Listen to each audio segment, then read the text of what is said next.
ለስር ነቀል ለውጥ ህዝባዊ የክተት ጥሪ ሊታወጅ ይገባል። ከአንድነት ለአማራ ህልውና ትግል የተሰጠ መግለጫ።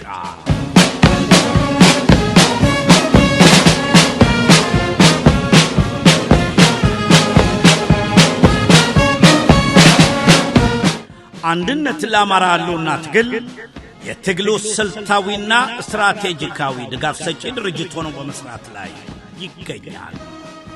በዋናነት የትግል ስትራቴጂካዊ ምልከታዎቻችን በሶስት አውድ በመቃኘት ራስን የመከላከል ትግልን፣ ከተሞችን ማዕከል ያደረገ ህዝባዊ ንቅናቄንና ስትራቴጂካዊ ጥምረቶችን ያቀፈ እንዲሆን በልዩ ትኩረት ድጋፋችን እንደቀጠለ ነው። በአሁኑ ሰዓት በኢትዮጵያ በተለያዩ የህብረተሰብ ክፍሎች የተጀመረውን የከተማ ንቅናቄ ወደ ሙሉ ህዝባዊ ኃይል እንዲቀየር በተቀናጀ መልኩ የሐሳብ ድጋፎች በማድረግ ላይ የሚገኘው አንድነት ለስር ነቀል ለውጥ ህዝባዊ የክተት ጥሪ ሊታወጅ ይገባል ብሎ ያምናል። ጥቅል የሁኔታ ግምገማዎች የብልጽግናው አገዛዝ በሚከተለው የጦርነት ፖሊሲ የተነሳ መቶ ሺዎችን የቀጠፉ ጦርነቶች አቅጣጫና ምክንያት እየቀያየሩ ቀጥለዋል። ባለፉት 7 ዓመታት የጅምላ መፈናቀል፣ በጅምላ ማለቅ፣ የድህነት ማጥ፣ ግፍ፣ ስቃይ፣ መከራና ቸነፈር በአማራና በሰፊው የኢትዮጵያ ህዝብ ላይ ተፈጽሟል። አገዛዙ ወደ ስልጣን ከመጣ ጊዜ ጀምሮ በመቶ ሺዎች ለሚቆጠሩ ንጹሃን እልቂት ምክንያት የሆነ ጦርነት እንደ ምግብ ዕለት በዕለት የሚፈለፍል ጦረኛ እንደሆነ ህዝብ በበቂ ሁኔታ ተረድቶታል።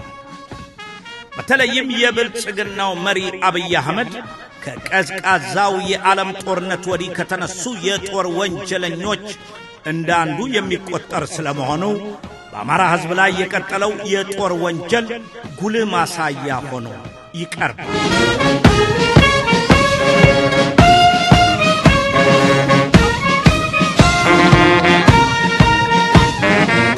ቢቢሲን ጨምሮ ዓለም አቀፍ ሚዲያዎች እያወጡት ያለው የምርመራ ሪፖርት አስገድዶ መድፈር፣ አካል መቆራረጥና የጭካኔ ግድያዎቹ ኢትዮጵያውያንን ብቻ ሳይሆን የሰው ዘርን በሙሉ በጸረ ብልጽግና ትግል ሊያሳልፍ የሚችል ነው። በታሪክ በባህልና በስነ ህዝብ የአማራ ታሪካዊ አካል በሆነው መተከል ቡለን ወረዳ ህዳር 13 ቀን 2018 ዓ.ም ከጧቱ 12 ሰዓት በአማራ ተወላጆች ላይ በተፈጸመ ብሔር ተኮር የጅምላ ጥቃት ከ50 በላይ ሕፃናት፣ ሴቶች፣ አረጋውያንና ሰላማዊ አርሶ አደሮች በኦህዴድ ብልጽግና መዋቅራዊ ድጋፍ በታጠቁ ኃይሎች መገደላቸው ብቻውን መላውን ህዝብ በቁጣ ወደ አደባባይ ሊያስወጣ ይገባል ብለን እናምናለን። ይህ የጅምላ ጥቃት በአማራ ተጀምሮ በአማራ ብቻ የሚያበቃ ሳይሆን ቀሪ የኢትዮጵያ ዘውጎችንም እንደሚያዳርስ አደጋው ከወዲሁ እየታየ ይገኛል። ዘውግ ዘለል በሆነችውና ከ60 ሚሊዮን በላይ የእምነቱ ተከታይ ባላት የኢትዮጵያ ኦርቶዶክስ ተዋሕዶ ቤተክርስቲያን ላይ የቀጠለው መዋቅራዊ ጥቃት ሀገር የሰራች ቤተክርስቲያን በገዛ አገሯ ስደት ላይ ነች።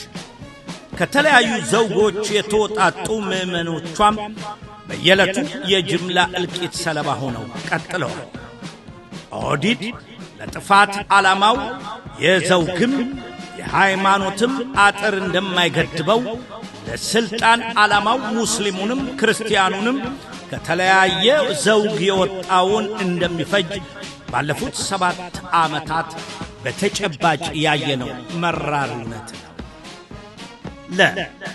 የትግል ሁኔታ አሁን ባለው የኢትዮጵያ ሁኔታ ራስን ለመከላከል ከሚደረገው ትግል በተጨማሪ በከተሞች ህዝብን ማዕከል ያደረገ ንቅናቄ መቀጣጠል የሚችልባቸው አስቻይ የትግል ሁኔታዎች አሉ። ለህዝብ ያለውን ጥላቻ ከብሔር ወደ ብሔራዊነት ከፍ ያደረገው አገዛዙ በመላ አገሪቱ ለመንግሥት ሠራተኛው የወቅቱን የኑሮ ውድነት ያገናዘበ ደሞዝ መክፈል ያልቻለበት ሁኔታ ተፈጥሯል። ይህን ተከትሎ በሁሉም የሀገሪቱ ክፍል ተቃውሞ እየበረታበት ነው። መምህሩ፣ የፋብሪካ ሰራተኛው፣ የጤና ባለሙያው ሰራተኛ ሁሉ በአገዛዙ ላይ ጥያቄ እያነሳ ይገኛል። የከፍተኛ ትምህርት ተቋማት ተማሪዎች በአገዛዙ የትምህርት ፖሊሲ ላይ የመረረ ተቃውሞ በማሰማት ላይ ናቸው። ለዚህ ሰላማዊ ተቃውሟቸው በአገዛዙ የተሰጣቸው ምላሽ ጥይት ስለመሆኑ ደባርቅ ዩኒቨርሲቲ ላይ 2 ተማሪዎች በግፍ መገደላቸው አረጋግጠናል። ከ15 በላይ በሚሆኑ የመንግሥት ዩኒቨርሲቲዎች የተሰማው የተማሪዎች የተቃውሞ ድምፅ መሠረታዊ መነሻው የአብይ አህመድ የአመራርና ፖሊሲ ውድቀት በመሆኑ ጥያቄው ከፍ ማለት እንዳለበት የደባርቅ ዩኒቨርሲቲ የተማሪዎች ግድያ ማረጋገጫው ነው። ይህም ተማሪዎች ጥያቄውን ከአንድ ነጠላ የፖሊሲ ለውጥ ጥያቄ ወደ ስር ነቀል ለውጥ ማሳደግ እንዳለባቸው አመላካች ነው። በአዲስ አበባ ያለው የኑሮ ውድነትና የሰራተኞች ሕይወት እጅግ አሳሳቢ ከመሆኑ የተነሳ ቁጥራቸው ቀላል ያልሆኑ የመንግሥት ሰራተኞች የሆቴል ትርፍራፊ ምግብ ገዝተው ለመብላት እንዳይችሉ በጨካኙ አገዛዝ ክልከላ ተደርጎባቸዋል። የምሳ ሰዓታቸውን በካፌ ሳይሆን በእምነት ተቋማት በጸሎት የሚያሳልፉ የመንግሥት ሰራተኞች የከተማ ረሃብ ስለመግባቱ አመላካች ነው። የመንግሥት ሰራተኞችን ደሞዝ መክፈል ያልቻለው የብልጽግና አገዛዝ በተቃራኒው 10 ቢሊዮን ዶላር አውጥቶ ቅንጡ ቤተ መንግሥት እየገነባ ነው። ይህን የሚያደርግ አገዛዝ አርሶ አደሮችን አስገድዶ የተለያየ መዋጮ ያስከፍላል።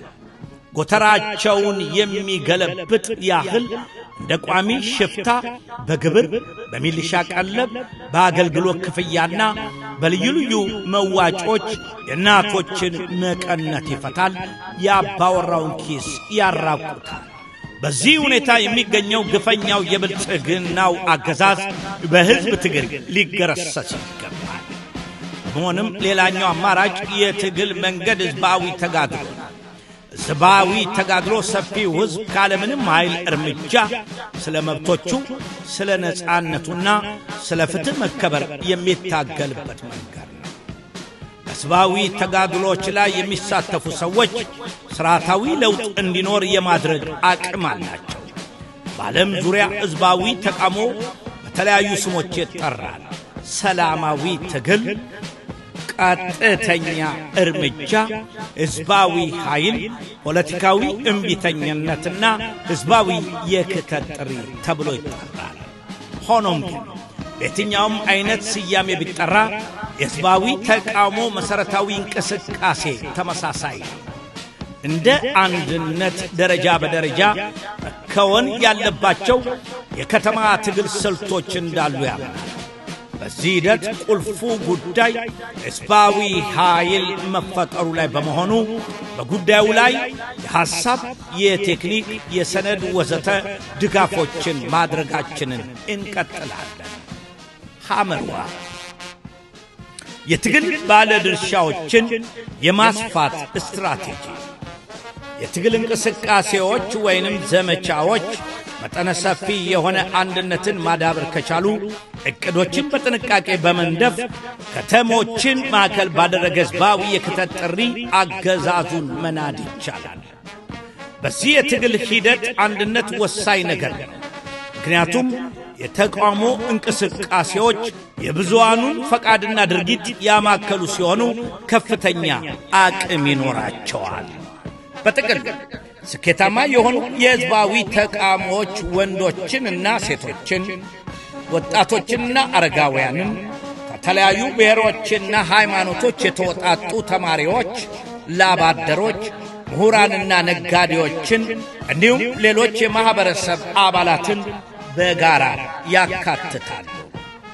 በከተሞች የሚፈጠሩ ሕዝባዊ ንቅናቄዎች ድሉን በማፋጠን ረገድ ትልቅ ዋጋ እንዳላቸው አንድነት ዓለም አቀፍ ተሞክሮዎችን ለማጥናት ባደረገው ጥረት አረጋግጧል።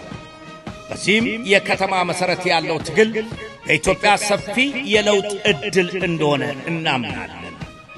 ዋናው ነገር ከአማራ ብሎም ከኢትዮጵያ ተጨባጭ ሁኔታዎች ጋር በማዛመድ የከተማ ግንባርና ስትራቴጂካዊ ጥምረቶችን የህልውና ትግሉ አካል ለማድረግ ቁርጠኛ ሆኖ መገኘት መቻሉ ላይ ነው።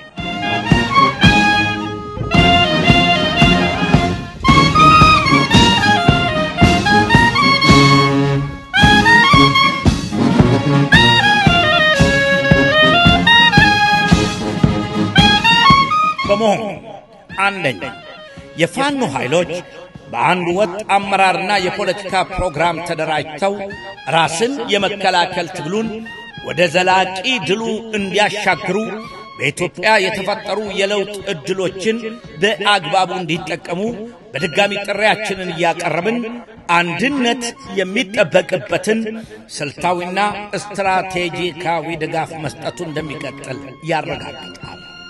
ሁለተኛ ደሞዙን የተከለከለው የመንግሥት ሠራተኛ፣ የተዘነጋው ጡረተኛ፣ በዕድሜያቸው ላይ የተቀለደባቸው ያሉት የከፍተኛ ትምህርት ተቋማት ተማሪዎች፣ የዘረኛ ፖሊሲ ጥቃት ሰለባ የሆኑ ነጋዴዎች፣ በኮሪደር ልማት ስያሜና በሌሎችም አልባሌ ሰበቦች ሀብትና ንብረታቸውን የተቀሙ የከተማ ነዋሪዎች፣ ቤተ እምነታቸው የወደመባቸውና እየታረዱ የሚገኙ አማኞች፣ በማያምንበት ጦርነት እየተማገደ ያለው የአገዛዙ ወታደር በሙሉ ይህን አገዛዝ ለመጣል በሚደረገው ትግል ሕዝባዊ የክተት ጥሪውን እንዲቀበሉ አንድነት ኑ ራሳችንን ኢትዮጵያን እናድን ሲል ይጣራል።